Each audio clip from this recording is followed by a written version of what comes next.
Malam itu, udah 3 hari suamiku pergi. Ada tugas selama seminggu keluar daerah dan suamiku harus berangkat.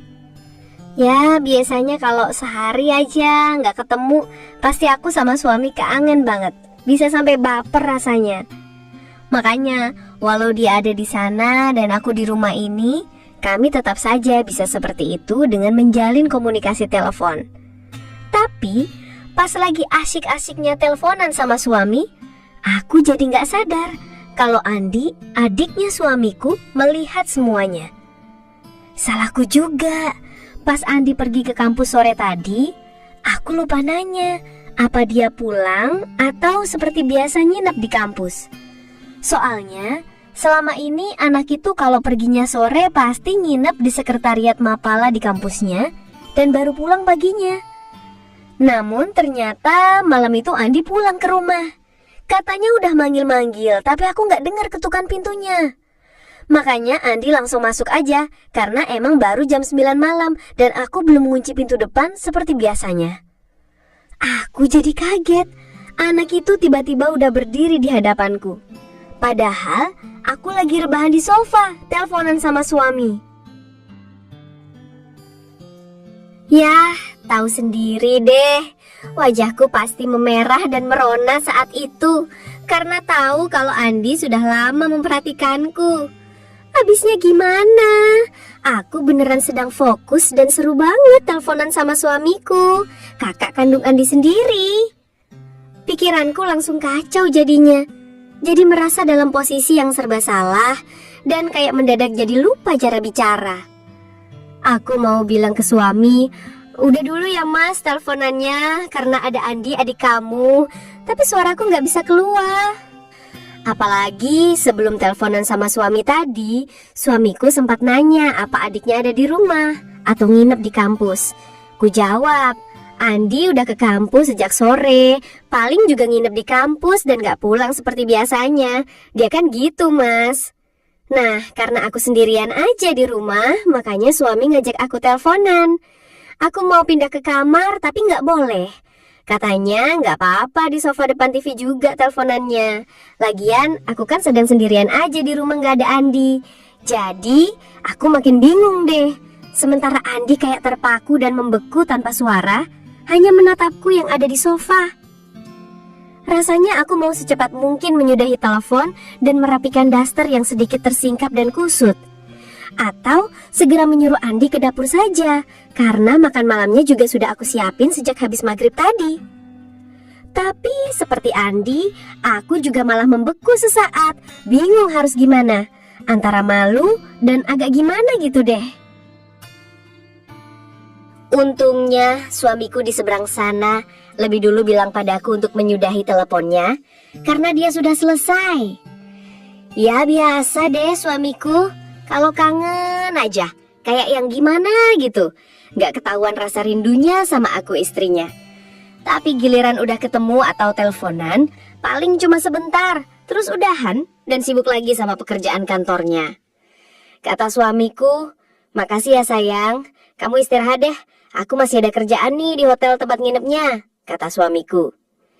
Dia semonggo nanya, apa aku juga udah sampai seperti itu? Ya terpaksa gue bilang, iya mas, aku juga udah selesai kok. Ya udah, kamu lanjut kerjaannya, tapi jangan begadang ya mas. Ingat jaga kesehatan dan cepet pulang, balasku. Begitu sambungan telepon suamiku terputus, aku segera bangun dan merapikan daster dan rambutku. Lalu, ku bilang pada Andi, lain kali kalau pulang, ketuk pintu dulu. Bilang assalamualaikum kek sebelum masuk. Tapi Andi malah nyengir. Katanya, maaf Mbak Sari, saya sudah ngucapin salam dan ngetuk pintu sebelum masuk tadi. Namun Mbak Sari nggak ngejawab. Jadi saya masuk aja. Lagian pintunya belum dikunci, balas Andi sambil tersenyum malu. Ya jujur aja, sejak Andi ikut tinggal di rumah kami 2 tahun yang lalu, baru kali ini aku ngerasa salah tingkah sama dia. Aku juga kayak baru menyadari kalau adiknya suamiku yang dulu baru lulus SMA sudah banyak berubah dan lebih dewasa. Usianya emang baru 21 tahunan, tapi badannya memang jauh lebih bagus dan lebih tinggi dibanding kakaknya, suamiku. Dan yang bikin aku malu banget, Andi kayaknya lumayan lama deh ngelihat aku yang sedang teleponan sama suami tadi. Namun karena aku gak boleh kelihatan baper di hadapannya, malam itu aku pura-pura aja kesel dan sewot padanya. Pokoknya Mbak gak suka kalau kamu tuh jadi kebiasaan asal nyelonong aja kalau masuk rumah ini, Andi, kataku padanya. Lagian bukannya ngabarin atau kirim WhatsApp dulu biar Mbak tahu. Biasanya kamu kan nginep di kampus. Ya udah dah, kamu makan malam dulu.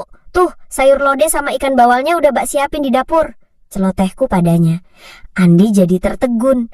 Wajahnya pucat karena aku omelin dan senyumnya mendadak kecut, kayak ngerasa bersalah banget. Maaf Mbak, saya beneran udah ngetuk pintu dan ngucapin assalamualaikum, tapi Mbak gak jawab. Ya saya kan juga gak tahu kalau Mbak sedang teleponan sama Mas Imam. Maaf ya Mbak, saya beneran gak sengaja. Suara Andi pelan, nadanya lemah kayak beneran takut kalau aku sampai marah padanya. Dan entah kenapa aku malah nahan ketawa sendiri ngelihat tingkahnya yang mikir kalau aku beneran marah padanya.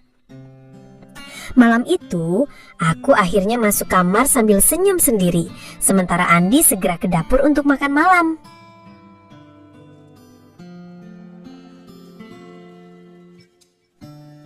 Keesokan paginya, seperti biasa habis mandi dan dandan cantik, aku masak untuk sarapanku dan juga nyiapin sarapan Andi. Walau suamiku gak ada, aku kan tetap ibu rumah tangga yang harus ngurusin Andi, adik kandung suamiku sendiri. Apalagi selama Andi kuliah dan harus tinggal bersama kami, anak itu rajin banget membantuku kalau sedang di rumah. Dia itu jauh berbeda sama suamiku yang sekali cuek dengan urusan beres-beres rumah. Selalu saja sibuk sama kerjaan. Sementara Andi lebih sregep dan telaten. Dia selalu bantuin aku untuk kerjaan yang susah, kayak ganti gas dan ganti galon. Sejak ada Andi, aku juga gak repot lagi nyapu dan nyiram tanaman di halaman depan, karena ada Andi yang ngerjain. Pagi itu, seperti biasa setelah sarapan siap, aku melangkah ke kamar Andi. Tadinya sih mau bangunin dia karena udah jam 8.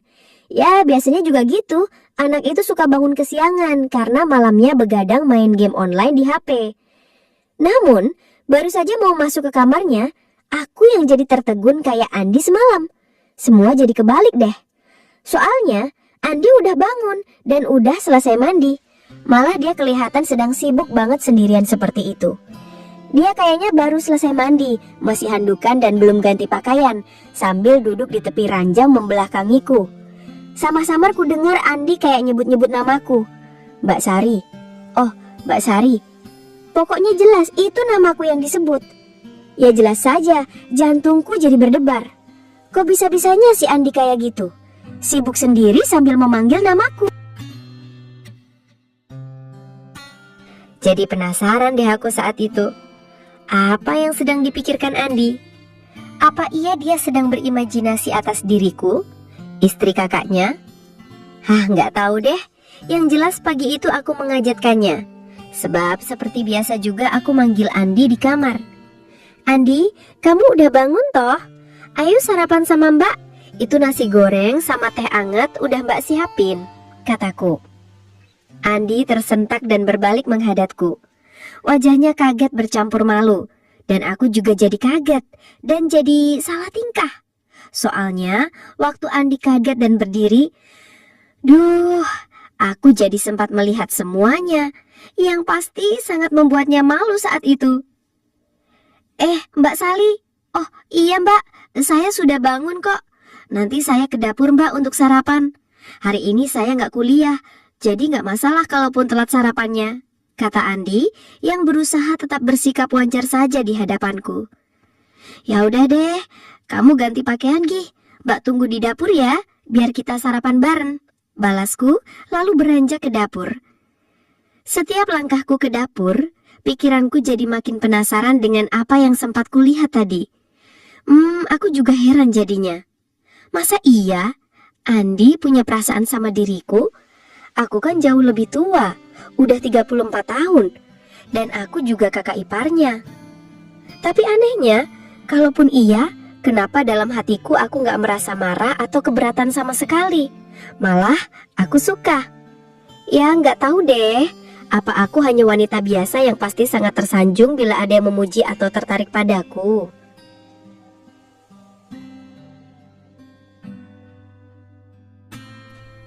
Sebelum lanjut, kenalin dulu, namaku Sari, usiaku 34 tahun dan sudah 8 tahun menikah dengan Mas Imam, suamiku.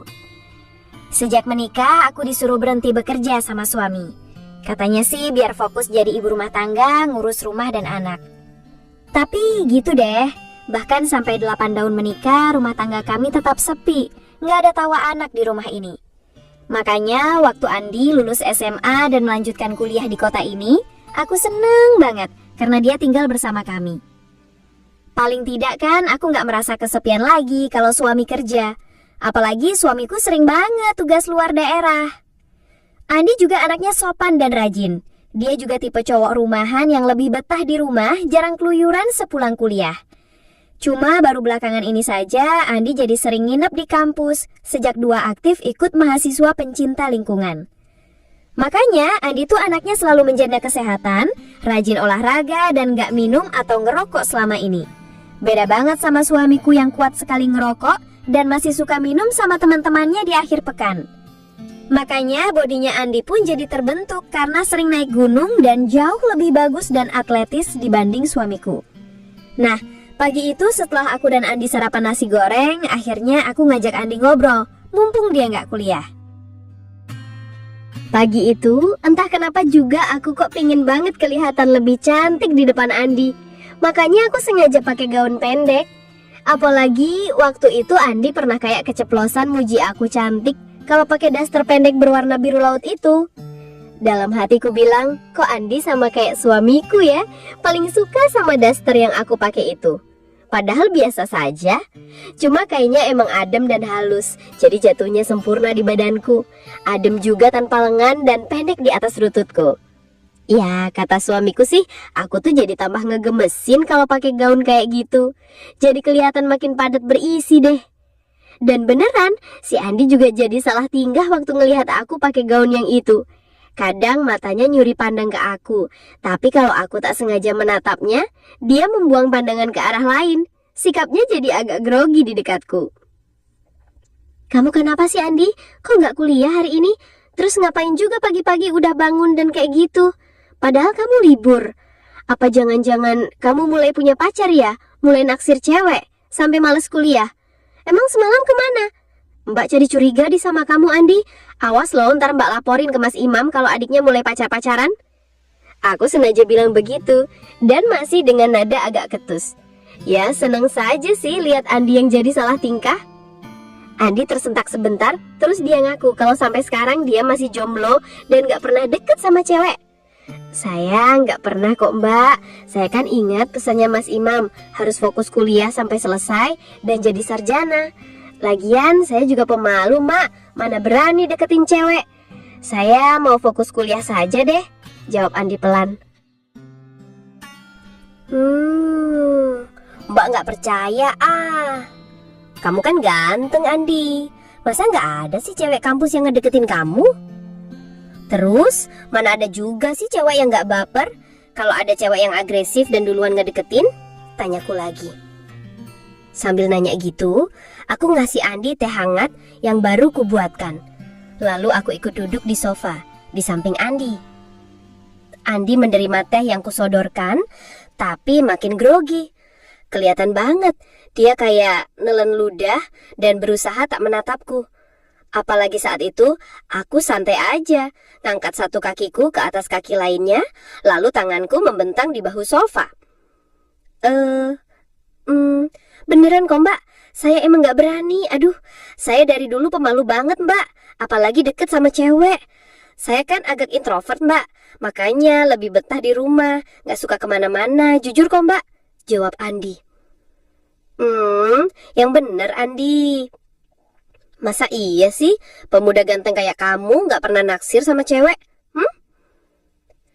Aku heran juga, kenapa aku mulai berani menggoda adik iparku. Soalnya lucu deh lihat Andi yang jadi semakin salting gitu. Karena nggak kuliah, pagi itu Andi juga santai saja. Cuma pakai kaos oblong ketat sama celana bola.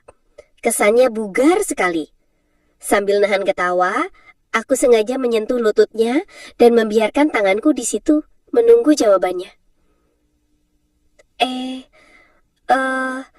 Beneran kok Mbak Sari. Saya pernah sih naksir sama cewek, tapi saya takut ditolak, Mbak. Takut kecewa bertepuk satu tangan. Lagian cewek itu sudah ada yang punya, Mbak. Mana boleh saya menginginkan orang yang sudah jadi milik lelaki lain. Andi ngejawab aku dengan suara yang lirih dan terdengar berat, kayak mulai sulit mengendalikan gemuruh nafasnya. Siapa Andi? Siapa nama cewek itu? Mbak kok jadi penasaran sih sama wanita yang beruntung itu? Siapa sih dia? Teman kuliahmu? Atau anak gadis tetanggamu? Atau gadis di kampungmu? Tanyaku dengan rasa penasaran banget. Andi kayak ragu mau menjawab. Namun akhirnya keluarlah sebuah nama dari bibirnya. Dan giliran aku yang deg-degan. Ya, gimana gak deg-degan coba?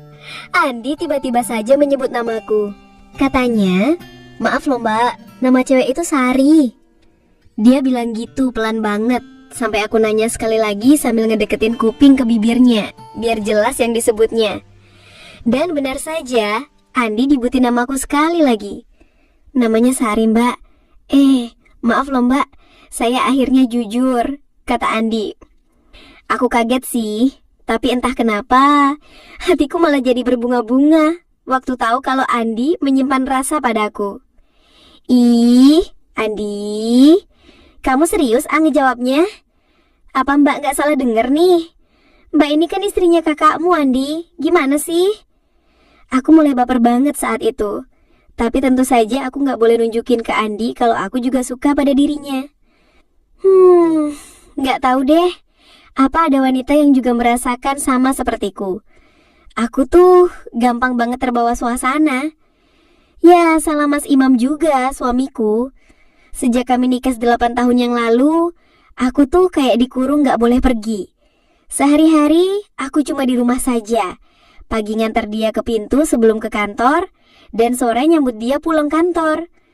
Suamiku dari dulu posesif banget dan cemburuan. Nah sekarang giliran aku yang jadi bingung sama diriku sendiri. Justru di dalam rumah ini, perasaanku yang seharusnya gak boleh malah mulai terasa, dan semua itu untuk adik iparku. Waktu itu sudah jam 10 menjelang siang. Aku tetap pura-pura ketus nanyanya, tapi Andi kayak sudah paham akan sikapku. Dia gak ngejawab dengan kata-kata lagi, melainkan langsung saja memberikan bukti nyata kalau dia suka terhadap diriku. Kalau ingat lagi, aku jadi suka senyum sendiri deh. Kok bisa-bisanya aku sama Andi sampai baper seperti itu? Aku jadi ngerasa bersalah sama suamiku. Tapi entah kenapa, aku juga lega dan bahagia karena Andi jujur mencintaiku. Malah katanya, sejak aku menikah dengan kakaknya dulu, dia sudah naksir padaku. Lucu ya, padahal dulu kan dia masih SMP. Untuk pertama kalinya, aku akhirnya nggak bisa menghindar lagi ketika Andi beneran membuka hatinya untukku dengan jujur. Entah kenapa, aku juga akhirnya membuka hati untuknya. Dan pagi menjelang siang itu, aku jadi lupa kalau harus masak lagi. Harusnya kan jam 10 lebih, aku mulai nyiapin lauk dan sayur yang akan aku masak untuk makan siang di rumah. Tapi nyatanya, bukannya masak di dapur, aku malah sibuk berbagi cerita sama Andi di sofa ruang tamu sambil nonton TV. Ku bilang, udah Andi, Mbak kan harus masak nih untuk makan siang. Tapi kata Andi, gak usah masak deh Mbak Sari, kita selesaikan saja semua ceritanya ya. Nanti juga kalau lapar kan kita bisa beli makan di warung depan, bujuk Andi. Andi, kamu itu ngakunya pemalu, tapi giliran udah cerita kok jadi percaya diri banget sih. Ya udah lanjutin deh ceritanya.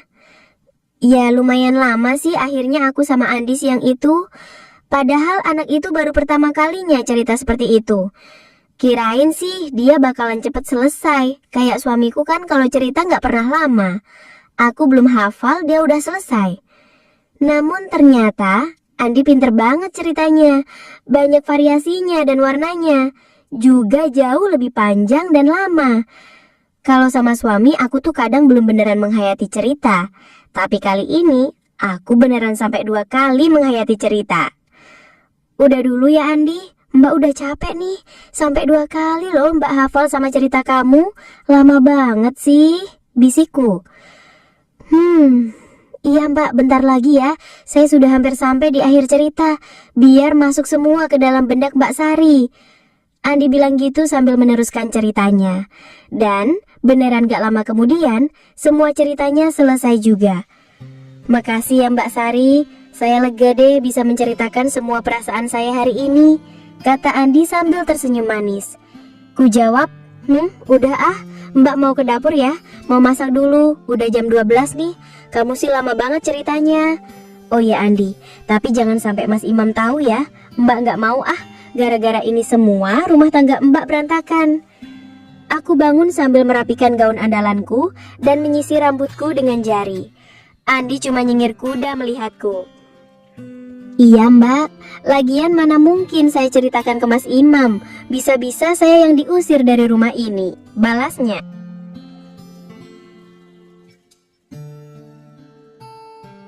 Keesokannya, pas hari kelima suamiku tugas keluar daerah, dia menelponku malam harinya, ngabarin besok pulang. Ya, aku sebagai istri senang sekali. Akhirnya suamiku pulang. Soalnya udah hampir seminggu aku ditinggal di rumah. Tapi yang biasa deh, suamiku kalau udah nelpon malam-malam, ujung-ujungnya pasti deh ngaku kangen seperti itu. Padahal udah ku bilang, Mas ini sabar dikit kenapa sih? Kan besok malam Mas sudah sampai rumah dan kita ketemuan. Kan lebih seru dan bisa ngobatin kangen kalau langsung ketemu daripada lewat telepon, hanya buang-buang pulsa Ya, aku bilang gitu. Soalnya udah jam 11 malam waktu itu. Lagi pula malam itu Andi kan gak nginap di kampusnya. Cuma karena suamiku ngotot dan katanya lagi rindu berat, ya aku sebagai istri kan gak boleh ngelarang apa yang dia mau. Aku juga terpaksa bohong waktu dia nanya, apa sih Andi di rumah? Aku jawab, Andi gak pulang, kayaknya nginap di kampus. Padahal Andi lagi nahan senyum. Dia pelan banget buka pintu dan melangkah masuk ke dalam kamarku. Andi gak berkata apa-apa, hanya nyodorin teh hangat untukku dan dengerin obrolanku lewat telepon sama suamiku. Wah, aku jadi kembali baper deh malam itu. Mana harus nerima telepon suami, mana juga harus ngeladenin cerita Andi. Ya gitu deh awal mulanya kisahku sama Andi, kandung suamiku. Tapi semuanya tentu saja kami rahasiakan dari suamiku. Bahkan hingga kini sudah 3 tahun berlalu, semua kenangan itu tetap menjadi rahasia abadi yang entah kapan bakal terungkap. Andi sudah lulus kuliahnya, sudah dapat kerjaan bagus di PLN, dan baru 2 bulan menikah dengan gadis dari kampungnya. Sementara aku sama Mas Imam, suamiku, sudah bisa bahagia karena akhirnya kami dikaruniai anak cowok usia 3 tahun. Ya, gitu dulu deh cerita aku ya kawan. Semoga bisa dipetik hikmahnya dan bisa menghibur kalian dimanapun berada. Terima kasih sudah menyimak dan sampai jumpa lagi ya dalam cerita menarik lainnya.